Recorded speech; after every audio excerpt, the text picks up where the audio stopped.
High return வர mutual ஃபண்ட்ஸில் எப்படி invest பண்ணுறது. இப்போ மியூச்சுவல் ஃபண்ட்ஸ் எடுத்தோம்னா நிறைய கம்பெனிஸ் மியூச்சுவல் ஃபண்ட் இருக்குது. ஆதித்யா பிர்லா இருக்குது, எஸ்பிஐ, ஐசிஐசிஐ, அந்த மாதிரி நிப்பான், அந்த மாதிரி பெரிய பெரிய கம்பெனிஸ்லாம் நிறைய இருக்குது. இப்போ ஆதித்யா பிர்லா எடுத்தோம்னா நம்ம 6 monthsக்கே மியூச்சுவல் ஃபண்ட்ஸ் போட முடியும். எப்படின்னா 6 monthsக்கு போடலாம். 6 month 30,000 இன்வெஸ்ட் பண்ணால் 30,000 ரிட்டர்ன். அவங்க எக்ஸ்பெக்ட் பண்ணுற 27% 6 monthsல கிடைக்கும்னு சொல்கிறாங்க. இதை நம்ம எப்படி நம்ம பே பண்ணுறது அப்படின்னா, நம்ம இப்போ இந்த மந்த்லி பே பண்ணுறோன்னா எந்த டேட்டில் நமக்கு மியூச்சுவல் ஃபண்ட்ஸுக்கு நம்ம பே பண்ணுறோமோ நம்ம அந்த டேட் ஃபிக்ஸ் பண்ணிக்கலாம். என்றைக்கு வேணாலும்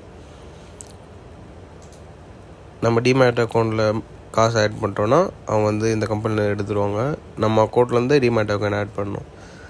இப்போது எந்த கம்பெனி, இப்போது நிறைய கம்பெனிஸ் இருக்குது மியூச்சுவல் ஃபண்ட்ஸ் பண்ணுற கம்பெனி.